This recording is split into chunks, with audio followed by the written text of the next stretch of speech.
di materi ini ya, yang kedua tentang Greenfoot, yaitu Java fundamentalnya. Di sini akan membahas metode variabel dan parameter. Ya. Nah, tujuannya adalah untuk mendefinisikan parameter dan penggunaannya di dalam metode, kemudian memahami warisan, menguraikan properti sebuah objek, menjelaskan tujuan variabel, mendiskusikan konsep pemrograman, dan menentukan terminologi. Nah, metode yang digunakan ini fungsinya adalah yang pertama untuk menyelesaikan tugas seperti pekerjaan rumah. Nah, misalnya siswa menyelesaikan pekerjaan rumah matematik, siswa pergi sekolah, atau siswa mengumpulkan pekerjaan rumah kepada guru mereka. Karena pengalaman belajar di sekolah digabungkan dengan kemampuan yang di program sebelumnya, siswa mampu menyelesaikan tugas ini.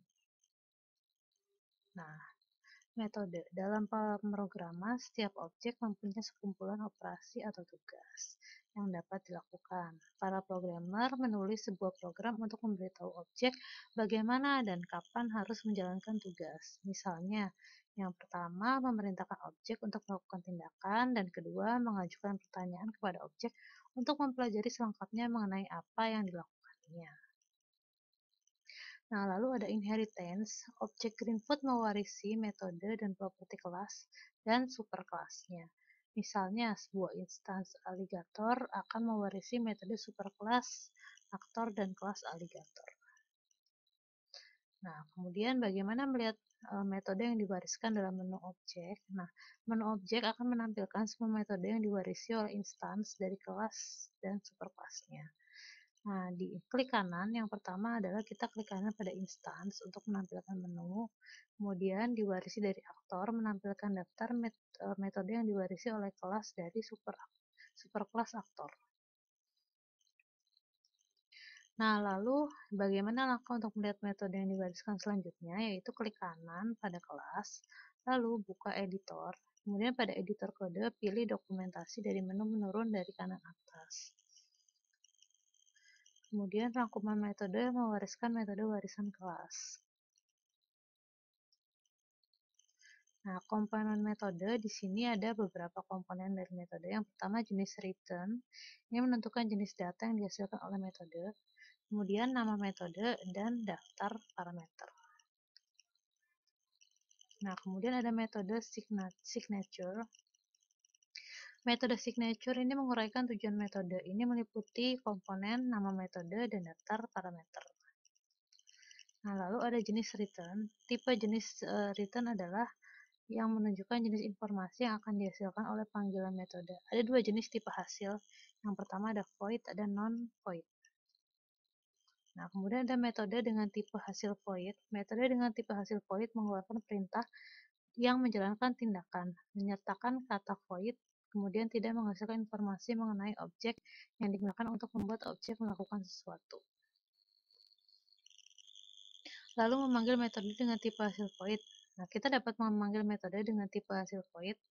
Yang pertama untuk mengatur posisi objek agar tepat dalam skenario, kemudian memerintahkan agar objek melakukan tindakan di game.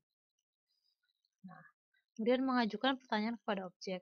Nah, sebagai seorang programmer, Anda akan mengajukan pertanyaan kepada objek dengan memanggil metode dengan tipe hasil non-void untuk mempelajari apakah dapat dilakukan oleh objek atau telah dilakukan objek di masa lalu. Misalnya, di sekolah, guru bertanya kepada siswa melihat apakah siswa itu memahami materi, kemudian siswa memberi jawaban agar guru tahu seberapa banyak yang mereka pelajari. Kemudian metode tipe hasil non-void. Metode tipe hasil non-void ini adalah mengajukan pertanyaan kepada objek. Nah, metode signature tidak menyertakan kata void. Kemudian metode menghasilkan informasi mengenai objek, tetapi tidak mengubah atau menggerakkannya. Nah, contoh tipe hasil non-void yang pertama, bilangan bulat ditampilkan sebagai int. Merujuk kepada bilangan cacah, menanyakan objek berapa banyak. Kemudian boolean menghasilkan nilai true atau false. Nah, lalu jenis pertanyaan yang mungkin ditanyakan kepada objek adalah apakah Anda menyentuh objek lain atau apakah Anda berada di tepi dunia. Nah, kemudian parameter metode.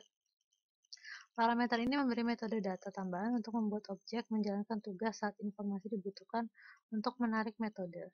Parameter didefinisikan oleh dua komponen, yaitu parameter type dan parameter name. Lalu ada beberapa parameter metode. Yang pertama ada bilangan bulat, lalu ada boolean, dan ada string. Nah, kemudian ada daftar parameter metode yang menunjukkan apakah metode memerlukan informasi tambahan yang harus dipanggil dan jenis informasinya. Daftar parameter ditampilkan sebagai data dalam tanda kurung. Mereka biasanya memiliki dua status, yaitu kosong dan tidak kosong. Nah, properti objek menguraikan tampilan dan kemampuan instansi seperti ukuran, warna, dan rentang gerakan. Properti dapat dilihat dan diubah dalam kode sumber kelas.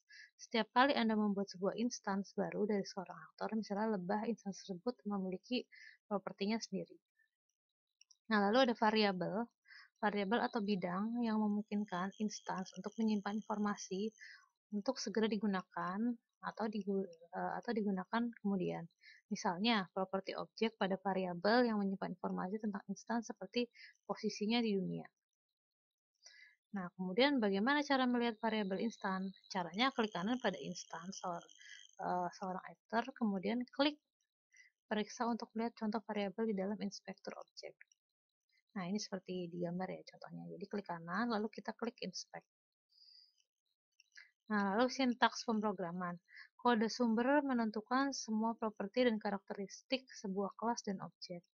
Lalu, yang kedua kita tulis kode sumber, atau yang kita kenal juga sebagai sintaks dalam editor kode kelas untuk memerintahkan objek dalam skenario agar bertindak. Nah, lalu yang selanjutnya menampilkan kode sumber kelas. Dari klik kanan sebuah kelas, pilih buka editor untuk menampilkan editor kode. Kemudian kode sumber yang ditampilkan menentukan apa yang dilakukan oleh objek dalam kelas. Nah, kemudian metode X. Apabila Ctrl X atau jalankan diklik di lingkungan, maka objek akan berulang kali melakukan yang diprogram di metode X. Nah, kemudian pokok metode X, kurung kurawal dari konten di dalamnya adalah pokok metode. Di sini Anda akan dapat menuliskan kode untuk mengajar instance kelas untuk bertindak ketika tombol X atau jalankan diklik. Lalu contoh metode X, panggil metode X atau turn di metode X untuk membuat instance kelas bergerak dan berbalik. Kemudian metode harus dituliskan dengan benar tanpa kesalahan penulisan karakter yang hilang. Nah, atau penulisan huruf besar yang salah, atau kode sumber tidak akan mengkompilasi.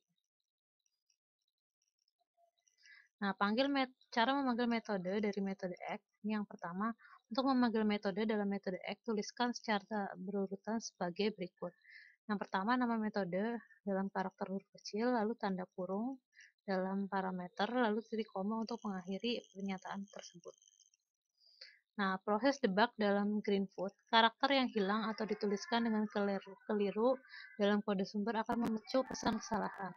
Jika kesalahan ini ditemui, pesan kesalahan akan ditampilkan dan harus diperbaiki oleh program. Greenfoot memberikan pesan kesalahan ini sehingga lebih mudah untuk memperbaiki kesalahan belajar dari mereka. Nah, lalu contoh galat sintaks. Metode move tidak memiliki koma. Nah, seperti ini. Kemudian contoh pesan kesalahan. Pesan kesalahan akan muncul di bagian bawah dan kode yang salah disorot. Lalu di sini ada istilah-istilah yang penting digunakan dalam pelajaran ini.